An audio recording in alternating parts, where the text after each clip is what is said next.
Rob, thanks for joining us Again. You're like our most popular guest. I'm starting to feel popular. You want to watch my ego. Before you know it, I'll start making drinks requests in the middle of the day. I said I wanted a cappuccino. Yeah. Throwing sandwiches because they got mayonnaise in them. That's a true story I've seen before. Oh, really? There was a producer who shall remain nameless who asked an assistant to get him a club sandwich, no mayonnaise. And then literally launched the sandwich at the assistant and said, I said no fucking mayonnaise. A club sandwich without mayonnaise is a key. I mean, look, he's already in the wrong. Together. He's already clearly not a well man if he's asking for a club sandwich without mayonnaise. The fact that he's then launching said sandwich is further indication that something greater was going on. But I've always sort of stored little stories like people flipping chairs because they've got slight rips in them and all that. All the stuff we'll get into today. It's good fun. Little behind the scenes. There's a guy on TikTok at the minute. Am I ashamed to say? No, I'm not ashamed to say. I enjoy a bit of TikTok. There's a guy who, I think he was a BA, customer service desk employee, and he is just going to town with all of these stories, but he is fully naming celebrities. Amazing. Like a flight departed 90 minutes before, and he's telling like the full story of it. Ooh. I want to get on my flight. Mate, it's left. The plane has left. That's a quick way to the jobs queue in my industry. You can always tell if it's going to be if someone names the client, you know it's going to be a good story. If the story starts with this one client I had, you know it's going to be a great story. Very good, Rob. This is it's great to have you here talking about this, and really I want to just precursor this episode by saying thank you for writing the words that people will be able to read in your blog article that will be going live today, and for talking about something that's so important this week in particular, Mental Health Awareness Week. And I think when I read your blog, I mean, there's people in my life that suffer from mental health conditions, and it was a very thoughtful read, and in your usual style, humour, and your own take on it. But hidden in there is a very key story and message, and we're going to dig into it now. And I think as we go through this, I kind of want to have a free-flowing conversation. And I don't really want to have to check the words that we use. So for anyone watching, please don't judge us on, maybe tripping over ourselves with the words that we use and some of the phrases. If we don't get it right, we are learning ourselves in navigating a really complex issue in mental health, but something that I think the world has awoken to, that it's a bigger thing and it's okay to say you're not okay. But also there's a long way to go, and I think we're going to dig into some of those subjects with you today. I think the other important disclaimer is, as much as we can talk about the experiences we've had, I don't think either of us at this table, you or especially me, sees these conversations as universal, applying to everybody. I can speak to my experience, you can speak to yours, and that's what we'll discuss. But for those listening, especially during Mental Health Awareness Week, this is not us, sat on top of the mountain prescribing how it is. It's just how we found it. Yeah, exactly. And I think there's definitely some connection both in terms of the creators of music and also people that love music, where it's either a channel to outlet your emotions through your creative art, or it is a place that you can disappear off into and listen to your favorite artists where their lyrics or their story connects with your own, and that's a release for you mentally. But let's start with the big question. Why do you think people in the music industry or any art, why does it attract people that maybe have a higher indexing of suffering from something maybe mental health related? Is it a true statement, first of all, in your opinion? I don't know, is the honest answer, but I've got pet theories, as I always do. I think, firstly, there is an unhealthy line drawn between sort of genius and pain. The idea, Van Gogh had this horrible life, cut his own ear off, but look at the art he gave. Or I was really guilty of it as a sort of adolescent music listener, listening to Nine Inch Nails going, what a horrible pain that he's gone through.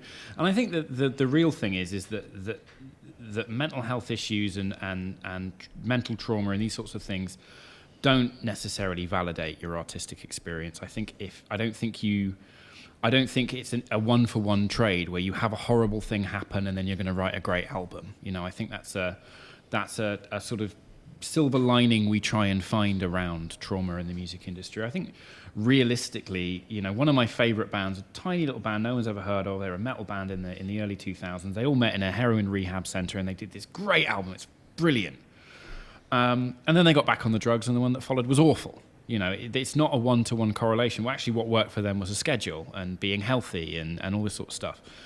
There's a real myth in the music industry that, getting up on time and having a routine and eating your omega-3 is somehow going to diminish your artistic capabilities because you're not living on the edge and having this wildly expressive experience. But I think hand in hand with that myth of sort of the rock and roll lifestyle leading to rock and roll results is this sort of unhealthy belief that, you can have your pedal to the floor and the engine's making loads of noise and smoke's coming out and therefore something must be getting done. The number of people I've worked with where it can get to sort of 1 a.m., 2 a.m. and you say, look, would we not be better served going to sleep, waking up in the morning, coming at this with fresh ears? They're like, no, we're going to keep working, no home, no home till the finish line. And essentially they've got their pedal to the metal, foot to the floor, but they're in first gear. It's making loads of noise. They're moving at 15 miles an hour, and they just think they just need to accelerate harder. I think the correlation between my industry and mental health is it's an industry in which mental health can be easily excused. It's an industry where mental health can be easily exploited. If you look at someone like Kurt Cobain, where it was incredibly clear to everybody that was not a well man, but it was incredibly profitable for him to not be one. And there are reasons for that, and many. I think one of them being I touched on this briefly in the article, but some of my favorite bands, the reason they're my favorite bands is not because they wrote enjoyable songs. It's almost the opposite. They wrote songs that were the right amount of unenjoyable for me to listen to and feel like they understood what I was going through. Because it sounded like what I was going through. It sounded unpleasant. It sounded difficult to listen to, all this sort of stuff. Because of that expression that they'd given of their mental pain, and then I could listen to it and see a little bit of myself in that, I became a huge fan.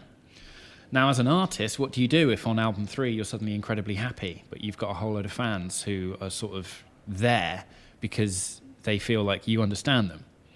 Do you write the song about the swimming pool, and do you write the song about the new car and the incredible Malibu beach house, or do you continue writing songs about the things that you find difficult? Because at that point, you're not writing songs as an entertainer. What you're doing is you're catering to an audience of people who relate to you because they have things going on. And if suddenly you don't anymore, it can feel like a bit of an abandonment for an artist when they suddenly go, oh, I'm fine now. And I think that sort of keeps musicians, all these different aspects keep musicians in this belief that I've got to stay true to my original pain. I've got to stay true to my original confusion. That's what makes me popular. I'm going to keep working hard. I'm going to keep burning the midnight oil. If I need substances to keep on this tour, I'm going to keep on this tour. If I need unhealthy habits and lifestyles to keep on this tour, I'm going to keep on this tour because I have a responsibility to other unwell people. And I think that is what sort of drives this trend towards mental health not necessarily being the most respected danger in the music industry as compared to, driving without a seatbelt. Do you think it is a lot to do with this, in the music industry? I can only imagine the way in which, when you're on the way up, you are in your network. You've got a bunch of sycophants, hangers-on people. You talked about exploitation, people trying to exploit you, whether it's your manager taking a high percentage or whatever it is. And you hear so many stories of that journey, and then they get to the top, and there's very few artists that carry on that trajectory forevermore. 5 years is usually it's about a 5-year window from big debut to being out of date is the average lifespan of a musical artist at the very top. So how much of that is a factor? So you've got this kind of cycle, and then you're financially successful, maybe you haven't had the best advice, then it all comes crashing down, you're not famous anymore. I mean, there's so many stories, not just in music, but other areas of fame, particularly this kind of flash celeb culture of people being famous for 5 minutes and then it disappearing and they get a taste of it. How much of that is a factor at play that you've seen? It's a huge one. I think what's important about what you've pointed out there about the sort of sycophants and yes men is, to a degree, the most egotistical and the most mentally unwell people I've met in my time in the industry started out as incredibly shy, self-conscious, nervous people who struggled to do their best work unless they were filled with confidence by the people around them. And so it's not that you start out as a diva who's surrounded by sycophants and can't bear to hear the word no. It's that you start out as somebody who cares intensely about the quality of their music, cares intensely about the trajectory of their career, is overwhelmed with anxiety and worry that they can't do it, gets into the booth laden with all these anxieties and worries, can't do the job as well as they can when they're happy and relaxed. And what's the natural reaction of friends, supporters, and true people around them? Make them feel better. Don't worry, you've got this, you're great. You're all good. And then when you get used to that network of people, you almost outsource your self-confidence. That's the problem. Is it's very hard to learn how to be a naturally self-confident, secure person when you've outsourced that to the people whose mortgages you pay around you. And that's when you suddenly end up in the situation a few years later where you're surrounded by people who have lost the ability to tell you no, because they know that you've not heard it in 6 months and that the last time you did hear it, you blew a top. It's no one's fault. No one's doing this maliciously or cynically, or there is unfortunately just a sort of, with the amount of ambition and the amount of hard work it takes, bearing in mind that for every musician you've heard of, there are 2,000 that have worked just as harder. They've worked harder, they've cared more, and they've been more talented. They just didn't get lucky. That being those musicians is incredibly mentally difficult. You see somebody who's done a song that's very similar to yours that came out 6 months after yours. You're pretty sure they've heard your song and pretty much ripped it off note for note. You can't prove it because it's just different enough. You've been working for longer, harder, and they get the success and you don't. That's difficult. But for every musician we've heard of who's in the charts, there are thousands of musicians like that. So once you get there, the sense of obligation that you have, the sense of luck you have, people go, "Oh, it's your dream job. You must love this." Imagine how difficult it is to have all those dreams come true, and then turn around to a room of people for whom those dreams didn't come true and go, "Actually, I'm having real trouble and I hate this." Imagine how ungrateful that must seem. I never thought of it like that. I mean, I guess there's also, it's not just about the person standing at the microphone or in that small group of people, but so many people, and we'll get into your story. There's the people that are behind the scenes, producing it, managing, going on tour, whatever, dancers. Are they going through, Everyone. But to different degrees and for different reasons, because from the artist's point of view, the performer's point of view, they see all those people around them and they know that everyone that they share a stage with, they're responsible for the rent. Do you think my perception, which may be completely wrong, so educate me, is that if you're a real superstar, you don't give a shit about those people? No, you do, because they're your mates. You wouldn't be on tour with them if they weren't. You share a bus with them. You sleep right next to them. You spend every day with them. You get to know them, even if they're a jobbing musician just for that tour. You're aware of the fact that, jobbing musicians, fine, they're slightly more flexible, but in a band, if you've got a front of house sound guy who's been with you for 15 years, you know for a fact that he's got a new house because you spoke to him about it 3 years ago when it was brand new. And he's getting a conservatory done, and if this album doesn't do well and this tour doesn't go well and he's out of a job... There's a knock-on effect. There's a knock-on effect on the entire team of people around you. Does it weigh heavy? Oh, massively. Massively. And I think that's the scenario. One of the things that we struggle with in the recording industry, which is the bit that I'm in, is new hires not quite grasping the stakes. They think it's exciting and it's fun, and they're like, "Wow, I'm in the studio and there's a famous person and they're a millionaire and isn't this great?" And I go, that millionaire is up to their eyeballs in debt, and they've not had an album out for a long time. And the music industry and the music scene has changed since they last put an album out. And when they made that breakthrough album, what they did is they sat down and they made stuff up on the spot. They had no idea if it was good. They just liked it. They made it up. They made up a silly song, and then the world turned around and went, "This is great, we love you, do that again." And now they're in the position of a huge amount of capital at risk, people's jobs at risk, their whole career at risk, and they have to sit there and make up another song that's as good as the first one. And they have no idea how to do it because they weren't meaning to have a hit the first time. The burden on the artist is insane. But then the burden on all the people around the artist is insane as well, because you're aware of what they're going through and your job is to alleviate it. And mistakes that you make have an effect on how they can do their job. It's a team effort, but it's one that at all times, because of the sort of incredibly first world problems degree that, people go, oh, well, you've got a dream job, isn't it great? You go, there's still things that are difficult about it, but I feel still like a job. It's still a job, but I'm not allowed to say that because I'm supposed to be incredibly grateful for the opportunity, and you are incredibly grateful for the opportunity.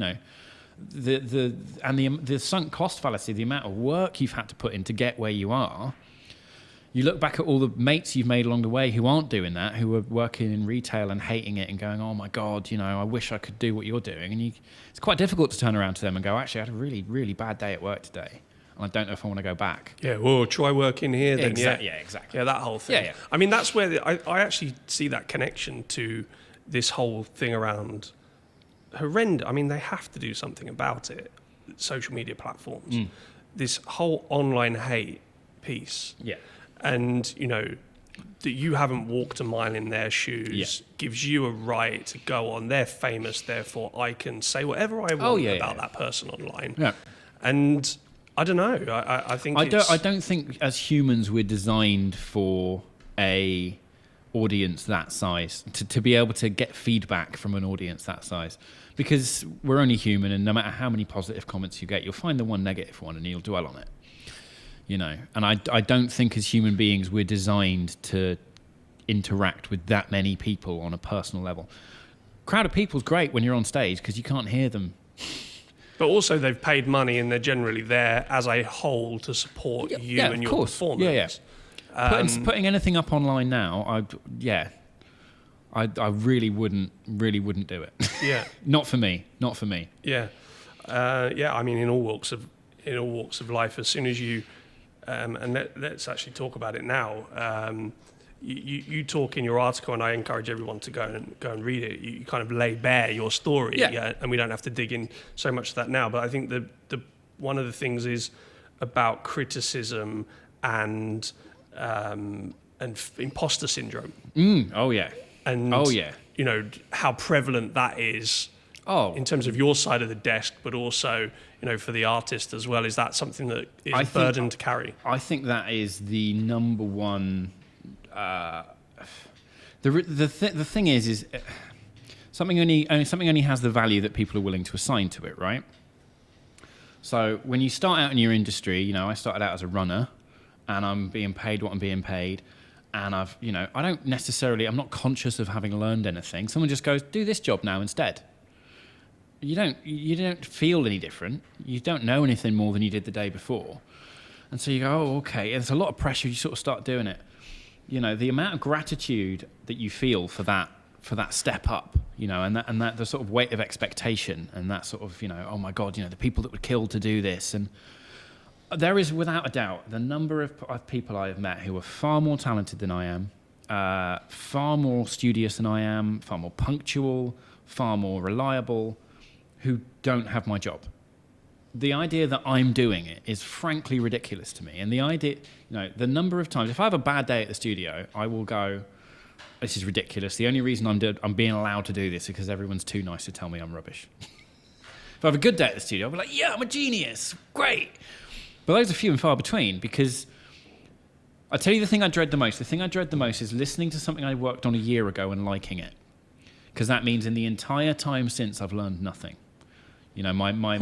My whole thing is I have to look back on what I did earlier and see flaws and go, okay, that's good, because at the time I thought it was brilliant. But I think that attitude of perpetual self-improvement and perpetual self-analysis does lend itself to, even on a good day, you're going, well, what could I have done better? And that, whilst it's healthy in a professional sense, on a personal level, does turn criticism into, I need to remember that and I need to take that to heart. And that's not this project, that's a me thing, that's a personalized thing. And the line between the two can become quite blurry. Because especially as a self-employed person who's, it's not like I have a job that I go to. My job is me turning up and doing my thing. So if a mix is bad or a client says that they don't like a particular creative direction I've taken something, that's a direct reflection on what I've chosen to do because of who I am. And so the line between the personal and the professional, and don't get me wrong, for artists, it's even worse. The idea that you've written something that you think has some inherent beauty or truth to it, and somebody goes, well, I think that's rubbish. And you just go, well, that means you think I'm rubbish, because I meant that. How do you handle that? Oh, incredibly poorly. So what's your, what's your, and we said at the very beginning of this isn't a playbook of how anyone else should deal. Everyone has to find their coping mechanism, but what's your coping mechanism in that sense? Because you have to, well, I know full well you're working through the night until 7 a.m. Yeah. I was assigned as your alarm clock last week to, Yeah. What's your coping mechanism of that? Because that layers in a whole load of other stresses of, feeling tired, and then you're juggling that with your demands of what we're doing here. I mean, so those are there's an interesting distinction there that now you've mentioned it, I'll sort of touch on briefly. There's the things that I do primarily to help my mental health are practical and boring. They're not adventurous, they're not exciting. Waking up and having a shower, right? If I've got a day off, Reptile Rob wants to stay in bed like a little duvet burrito and just scroll on his phone, and it'll get 10 a.m., 11 a.m., midday, 1, still not leaving. He just wants to sit there and not leave the bed, not get dressed. And so I have to go, right, regardless of what happens, within an hour of waking up, I give myself an hour to be Reptile Rob, and then I have to get up and have a shower. I'm not going to want to, and I am going to accept the fact that I don't want to. I'm not going to enjoy it. I'm going to accept the fact that I'm not going to enjoy it, and I'm not going to be ready to. I'm going to accept the fact that I will never be ready to. I'm just going to do it despite everything I feel. Come out of the shower, different person. Reptile Rob's washed away down the drain. I've got a day. If I don't do that very specific step, whole day is gone. I won't leave bed till 5 p.m.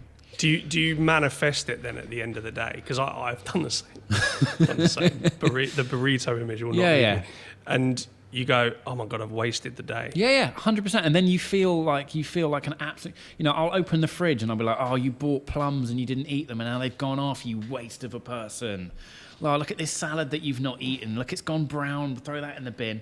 The whole day is ruined. If I get up and have a shower and go for a walk and brush my teeth and simple things like that, the basics of sort of humanity are incredibly important. Getting dressed and having had a shower will completely change how I feel at 9 p.m.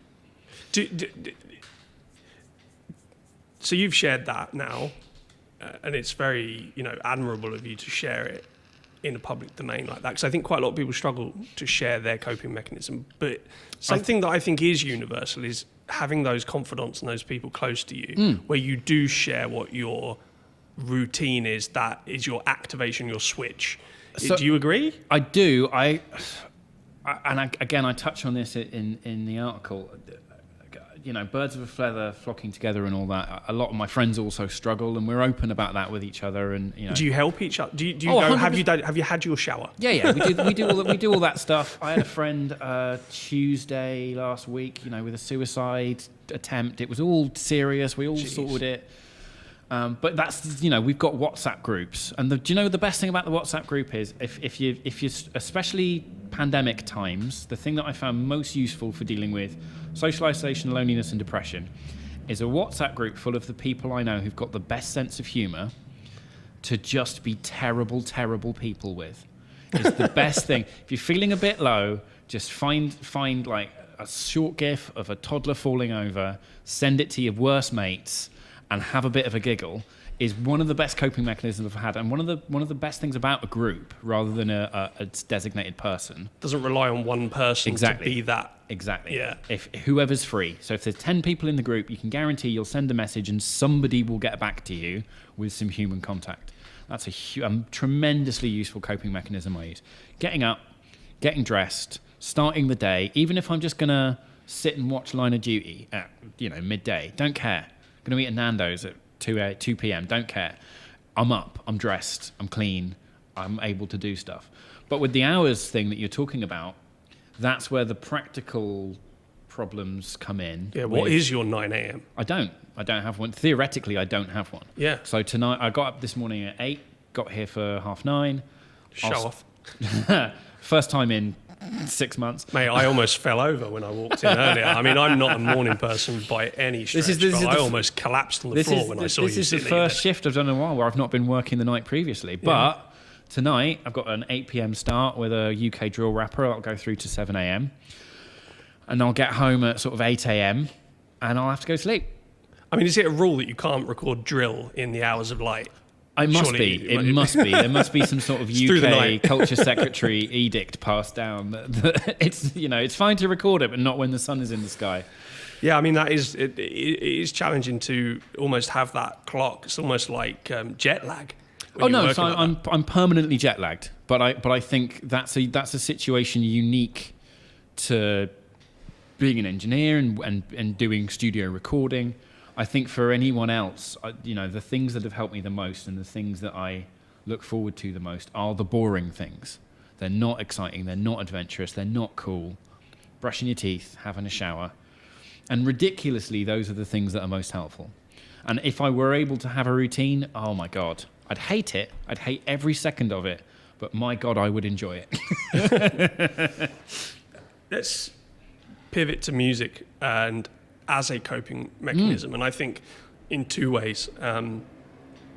You talk very passionately about how you felt you owed something to music because of something in your earlier life, and then you wanted to be part of that.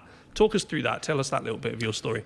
Well, I don't think it's my story. I think it's everyone's story. I think there's that period of time when we're like a year into our own music, right? You listen to what your parents listen to. They've got their records. You're like, yeah, this is great. I love Soft Cell. And then you start finding your own music, and inevitably there's about a year of some really terrible musical decisions. You get some really embarrassing hoodies that you throw away a year later, being like, oh, I never liked them. But maybe 2 years into your own sort of personal music journey, you'll hear a song and you'll be like, this is part of me now. You'll have had it. Everyone here will have had it. There'll come a point where you listen to something and you go, this isn't just a song. This is a part of something more. And they inevitably shape the way you deal with things. I think a lot of my understanding of the world came through people telling me how they felt in song.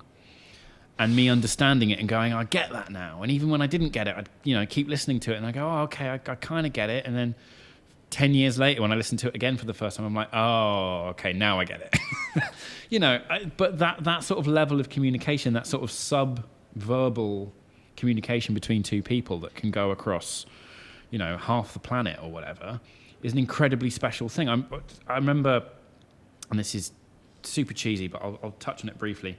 For my 25th birthday, my mum bought me a wind-up 1920s gramophone, right? That's a cool gift. It's a cool gift, right? With a box of old 78 shellac records. And I remember the first time I wound it up. There's no plug, no electricity, anything. It's incredibly loud. It's just using mechanics. It's a needle getting wobbled onto a little plastic diaphragm that goes through a series of tubes and comes out incredibly loud. Doesn't sound that great, but it's impressive. There's no electricity involved. And all the records there were from like the 1930s, and it struck me. I was listening to this song about this woman singing about this lover that she had that didn't love her back, and she was sad. And it struck me that she was dead. She died, at the age of 70 in sort of 1986. But the person who taught her how to sing and where the studio was and how long it took her to get there that morning and, what she'd had for breakfast, this relationship, how it turned out, who helped her write the lyrics, because all the lyrics were sort of co-written back then. All of those things contributed to this little sculpture of air molecules that had been made in a room way back when in 1930, whenever. And somebody had come along with a recording device and captured that, and then long after she died, I, a complete stranger, could listen to it and have some small understanding of how another human being felt 20 years after they died. And if that's not Harry Potter level magic, there isn't any, right? That is legitimately magic. So the idea that that can exist, and I can use resistors and transistors and electrical stuff to help conjure these little Horcrux ghosts, of course I'm going to work in that. You're an idiot if you don't want to. Like, it's incredible. You're saving little bits of people for future posterity using physics. Hell yeah. That was kind of my in point to music. And the idea that I can feel a certain way, I can feel incredibly terrible, and I've got someone like Elliott Smith, who definitely had better reasons to feel terrible than I did, sing me a song about how he's feeling better. I'm like, yeah, so am I now, mate. Thanks. I love it. I absolutely love that story, and just the whole kind of capture of that moment and the amalgamation of what created that moment, which you are now listening to on an etched bit of plastic. Yeah. Which is ridiculous. The idea that you can save human expression carved into a bit of plastic. Yeah, that's incredible. I know exactly what you mean about your journey of music and who you... So the first artist that I ever saw live was Curtis Stigers. I've never even heard of Curtis Stigers. I guarantee you, if you looked up Curtis Stigers... Right. You would love his music. So he was a jazz star. Oh, and he had a pop career. Incredible saxophonist. Oh, nice. And we went to see him at the Manchester Apollo with my parents. Yes. And now he's always been performing jazz at the Stables Theatre in Milton Keynes, which is a great little venue, and at Ronnie Scott's just around the corner. But he's back doing sets in his kitchen with his dogs behind him. Amazing. And I was listening to it the other day. He's absolutely incredible. But then it evolved. Then I was like, oh, Jamiroquai, I like that guy in the hat. And had a Jamiroquai fleece, which right now wouldn't be seen dead in. So it's funny that journey through, and then you find your own. It's a universal one. Yeah. But at some point, you find a musician who tells you things about yourself that you knew but didn't have the words for. Yes. And I think those are the moments that you end up feeling like you have to repay. When somebody's helped you articulate who you are in better words than you could have ever found for yourself. Those are the moments for me that make music the sort of magical thing that it is. Is it a special moment? Because obviously you work with many different artists, many different genres, but you talk in the article about a particular relationship with an artist or band that means something particularly special to you about, I guess, arriving at in your own journey and feeling like you'd got to that level where you were like, now I'm contributing. Yeah, I think there's an interesting and again I use this analogy all the time, so I apologize if I use it before, but in the studio world, it's not your song, right? It's not your kid. So you're sort of the midwife to the whole situation. It's your job to help this other person deliver their baby safely and painlessly, but you're not there to tell them whether they should raise it Catholic or, they're the one that's going to have to sit next to it for the next 18 years as that song develops. It's not your song. Yes. But there's a point when the artist will turn around and look at you and go, what do you think? And you're like, oh, okay, I do deserve to be here. That's good. And I think, it's something that takes a while. And I don't know whether or not that's because, turning around to a 22-year-old, greasy, mustachioed boy with blue hair being like, what do you think? And he's like, I think that it's not going to happen. I think maybe it's a function of age, but it's also a function of, the time I've been doing it. It's nice that people now ask me for their opinion and I tell them my opinion and they listen and they incorporate it, whereas previously it was, please just press the buttons, I know what I'm doing.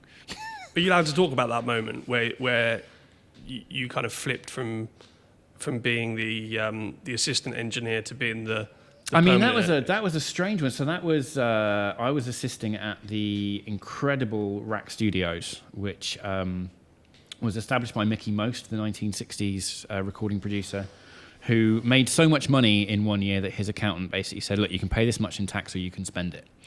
So he bought he bought a street in St. John's Wood, house by house. One was a sort of ballet studio, but built possibly one of the best recording, in my opinion, one of the best recording facilities in the world. And I was incredibly fortunate to land there as a T-boy and a runner and then as an assistant. And the thing is with a place like Rack is once you're there, you're never going to leave. There's no reason to leave. So the people that were ahead of me in the sort of studio hierarchy had been there for years and had no intention of going anywhere. And then Chasing Status, who had just come off the back of an incredibly successful album called No More Idols, came along, worked with me and said, we've got our own studio, do you want to engineer it? And I was like, oh, just check my calendar. I was like, oh yeah, appear to be free. And that was an odd, again, talk about imposter syndrome. They showed me the mixing desk. They're like, have you've used this before? I was like, yeah, I've used it before. Googling the manual, like, oh yeah, I can do this. And sort of started engineering for them. And then, start working, start on album 3. It's all going all right. What year was that? That was 2015. So why is it? No, it was earlier than that. If I'm honest, I can't remember.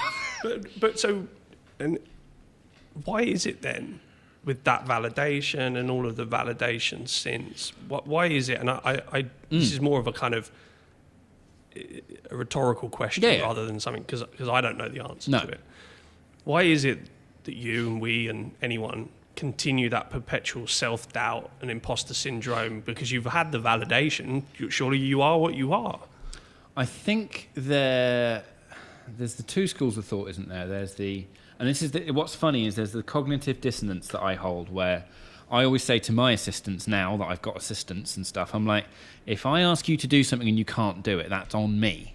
If I ask you to lift that and it's twice your body weight, it's on me for asking you to have done it. All I need you to do is give me an accurate assessment of what you can and can't do, and I'll run with that. If we're going to record to tape and you've never done it, just tell me, and we'll work with that. Worst thing you can do is pretend like you've worked on it for 15 years, and then before you know it, it's wrapped around your neck, and I'm having to prize you free of the track 24. Let's not do that. That's an opinion I hold for them, but for me, I'm like, no, it's my responsibility to be up to scratch. If somebody asks me to do something and I can't do it, it's my failure for not having been prepared enough. It's a funny cognitive dissonance that I hold there, and I see the hypocrisy of it. As to why I think the validation never counts, I think it's because it's whether or not that validation is deserved. And I think that's the thing. If you never feel like you deserve the validation, then you never get to reap the benefits of the self-confidence that follow. Yeah, I guess so. I think it's all we all on a constant pursuit of trying to be better or get through whatever we're trying to do. I think, on that point, and again, this is not my point. It's a far cleverer writer's point than mine. But I think there is a unique problem that we have in society today, which is the meritocracy, which is if you work hard and you're good and you believe in yourself, you're gonna do great. Mark Zuckerberg had a great idea and he worked hard and he got the right investors, and look at him now. Elon Musk, that obsession with the rags to riches story. And we love it because it ignores classism, it ignores racism, it ignores all the problems that we have in society, and it just says it's about if you're good or if you're not. What's helpful about it is it helps you believe that the people at the top deserve to be there. That guy's a multi-billionaire because he had a good idea and he worked really hard. And therefore it's not unfair. Where it becomes difficult is when you're not a multi-millionaire and you're not doing as well as you want, rather than that being bad luck, bad circumstances, bad socioeconomic background, all the things that you have no control over, it places all of the moral responsibility on you. You didn't work hard enough, your ideas weren't good enough, that's why you're struggling financially right now, because these guys over here, rags to riches stories that we love to deify. Jay-Z started out with nothing and he just had great songs and, self-made. The idea of a self-made person is incredibly damaging. Yeah. Because no one is. We've all got opportunities and leg ups and things that other people don't. It's network, it's timing, it's a million and one things. It's a lucky break. I think there's another thing. I think there's a bit of and I don't really buy into it, and there's this culture of hate towards people that have been successful. I don't buy into that at all. No. They're successful, maybe they got, maybe they already had money, but let's not hate on those people. No. Let's fix the problems that underpin why people can't be successful when they have a lot to contribute, of course. or they're struggling to find their way that they contribute. There's this kind of cookie cutter. Everybody should go through life in this formulaic way. Then you do this, then you attend uni, then you've got it all figured out by the time you're 16, and away you go. Your career's off and running, and it's nonsense. Yeah. It ties back to that idea of productivity as a moral virtue, which is inherently problematic. It's that thing of this person's working harder, aren't they a good person? And I think that's where it becomes problematic because, of course, we shouldn't vilify people at the top who've succeeded. You know, I wish them all the best, and what an incredible, if they can do it, so can anybody. And I see all the benefits of the rags to riches myth. Of course I do. But I think it's naive to not see the other side of the coin and say, what damage is this causing when we say anybody can make it? Because what we're actually saying is if anybody can make it, the reason you haven't is because you don't have enough of the moral virtue of productivity. Yeah, which is a complete nonsense again. I think, a lot of it's down to luck. Yeah, you can make your own luck. You can huge work amounts hard. of it are down to luck. Yeah. Huge amounts. And there's nothing wrong with that. And people, nobody chooses where they're born. You do not, nobody should be made to feel bad for being born into privilege or lack of it. Yeah. But to use them comparatively and say, well, that person is more productive than you, of course they are. Maybe that's it, though. Maybe it's the comparison that's the dangerous thing. It's you're always trying to validate yourself versus someone else. Have I got more followers? Which comes back to likes? the social media thing of the pool of people to which you would now compare yourself to is that much larger. Yes. It's not just keeping up with the Joneses, it's keeping up with the entire street. Yes. I want to wrap up in a second. Sure. We've taken far too much of your time, and you have an important session that you're recording for tonight, which we'll be going through till 7 a.m., which, mate, I don't know how you do that.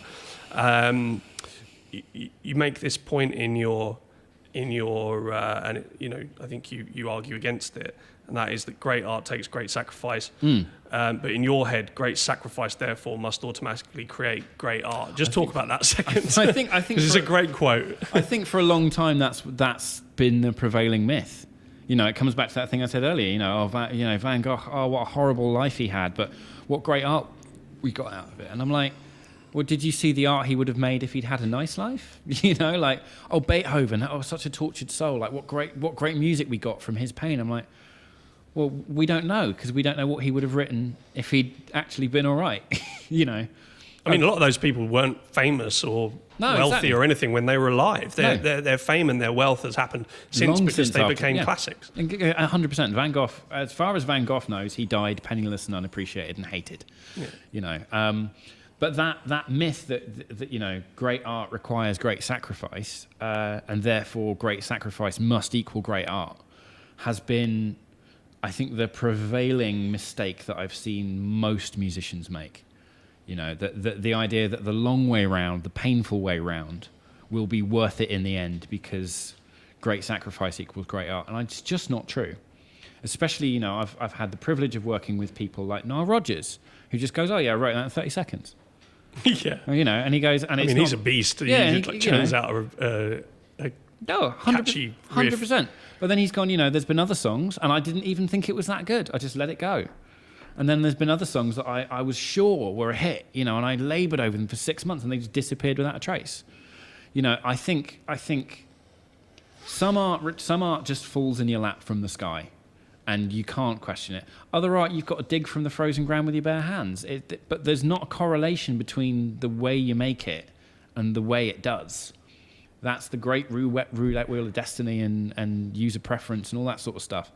The idea that, the harder I work, the better this art will be, I think is a complete fallacy. And I think is also a wider fallacy that people in any industry take. Because this is painful to me, it must have value. It's like, well, maybe you're just doing it a painful way, and you could reevaluate and go, does anyone else care as much as I do? Does anybody else worry about, the amount of time that people worry about, oh, such and such thinks this, when really they're just whistling show tunes. And I think that's another sort of healthy observation. There's no one's thinking about anyone else all that often. Yeah, that's so true.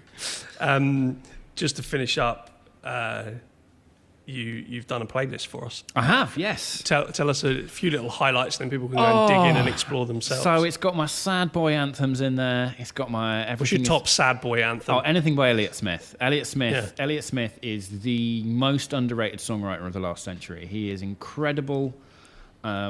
He has a way of weaving the mundane details of life. He's got a fantastic song where he's talking about this sad thing that happened, and then he just starts talking about the telly. And he's like, and on the telly, there's a guy who was famous for like a year, 10 years ago, and he was going to be the next big thing, but he's just, no one even knows what he's doing now. He just disappeared. That can happen to you. Yeah. And it's such a sort of, in the wider context of the song, that sort of, that sort of observation, such a mundane thing that he's seen a guy on the telly that he doesn't know the name of anymore. But he weaves it into the song brilliantly. So Elliott Smith, sad boy, hero, and incredibly optimistic once you get through the initial sad. A bit of Radiohead, because who doesn't love Radiohead? Yeah. Moving through to more happy bops. It's very much listen to it in sequence. Start off in a bad mood. And I guarantee you, if you're still in a bad mood by the time the playlist is over, you are dead inside. That is a guarantee from Rob Macfarlane. Rob, I think just to say thank you for doing this. I think in terms of your contribution to Iris, you're loved and appreciated, and you just bring so much energy and joy. And I know one of your coping mechanisms is to turn everything into dark humour, which, to be honest, you've filtered very ably on every single time. I always filter for the public. We might dial the filter down a little bit and let people see the darker side. Yeah, you're hilarious. Only needs to go wrong once, mate. Only needs to go wrong once. Taken off air. Yeah. The Iris pod will be cancelled. No, thank you so much for everything you do for us, and good luck tonight in the studio. I'll need it. All right, thanks so much, mate. Thank you.